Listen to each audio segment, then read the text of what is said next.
Hey software, welcome to your review on using random and variables. Please make sure that you've duplicated the code that was in your Google Doc, you've hit save so you have it, and that you have that code open alongside this YouTube video so that you can code along with me.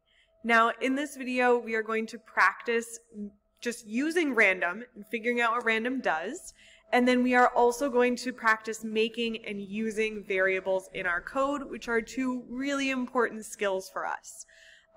So the first thing I would like us to look at is just what this random function does. And if you'd like to type this in your code, you are welcome to. If you just want to watch this part, you can do that too. But I'm going to be using something called a console log, and the console log just prints to this console down here. I'm going to go ahead and use my console log in the setup function just because the setup function only runs once. I cannot stress enough that console logs are never required, but they're a really good debugging tool to just kind of see what's happening behind the scenes. So what a console log looks like is the word console.log, and it's a function, so it has these parentheses. And then inside the parentheses, anything you type is going to print out in the console. So when I type hello, I see hello pop up in the console. Hello is a word, it's not a function or a variable, so it goes in those parentheses. But variables, as we will see, and functions, as we're about to see right now, no quotation marks. So the first thing I'm going to try is I'm just going to use this random function. And notice random is a function as well, so it's the word random, and then it is parentheses. All of that is inside my parentheses for console log, and I realize this can start to get a little bit confusing. Please remember that you can always click next to a parenthesis and it will box its partner. So if you're not sure if something is closed, that is the quickest way to find out.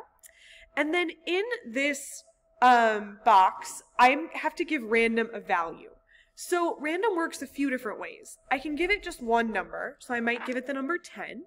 And now when I hit play, it's going to give me any random number between 0 and 10. And we're going to see that a lot of times when I hit play, every time I'm getting a new number, but every time I'm getting a new number that's a really, really long decimal. And for our purposes right now, that decimal is fine. We can use random just the way it is.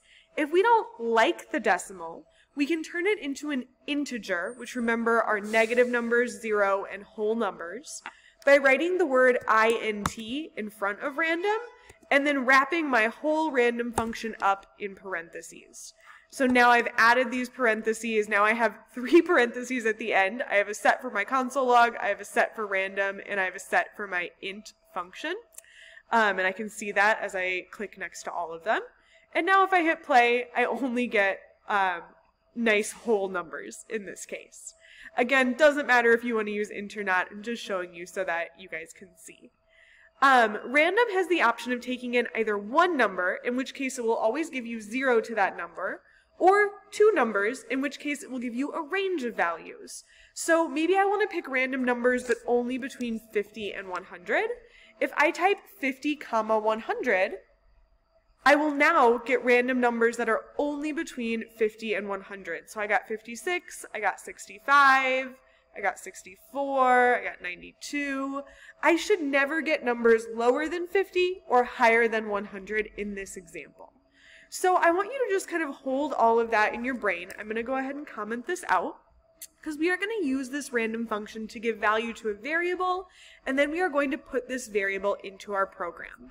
So as a reminder, variables are like little boxes that we create in our code that hold on to a certain value. So I'm going to use my thermos for this actually. This empty thermos, this is like a variable. It's not holding anything.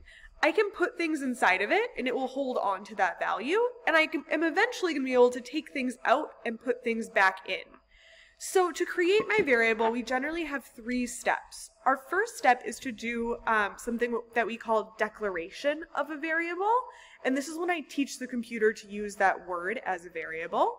The second thing is going to be initializing my variable by giving it a value, and my third step is to utilize that variable in my code. So on line 1, before setup even happens, I'm going to declare my variable. And I declare this variable by using the word var, and then I have a space, and then I give my variable any name that the computer does not already know. So the computer knows words like background, text, create canvas, setup, ellipse, rect, I need to pick a totally different word. And usually that word is related to what my program is doing, but it could be anything. I could call it Morgan, I could call it Yanelza, I could call it Yerilyn if I wanted to, but those don't always make sense when I go back and read my code, and so that's why we tend to stick with things that are sensible. In my code, I want to make this ellipse randomly change its x position, so I'm going to make this variable called random x. That is the name of my variable. Now, this is my declaration step.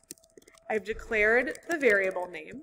This is me telling the computer, random x is a word I'm going to use now. Please make sure you recognize it. And then in my setup, I'm going to initialize that variable by giving it a value. So I'm going to say random x is equal to something.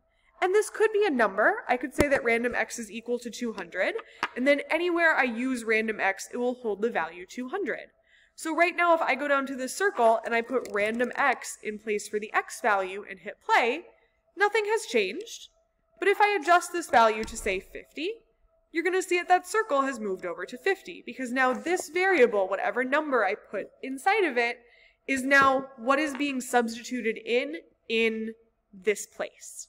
Now, I don't want just a hard-coded number that's always going to be there. I want a random number so that every time I hit play, I get slightly different results in my code. So to do that, I would write the word random and my parentheses, and then inside of those parentheses, I would give it a number.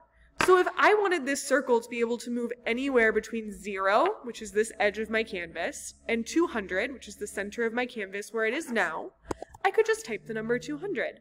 Now when I hit play, I'm going to see that my circle is in a slightly different spot every time because every time this program is run, it's picking a new random value and saving that new random value to random x. I could also make decisions like maybe I never want my circle to be at 0. Maybe I never want it to be on the edge of the canvas.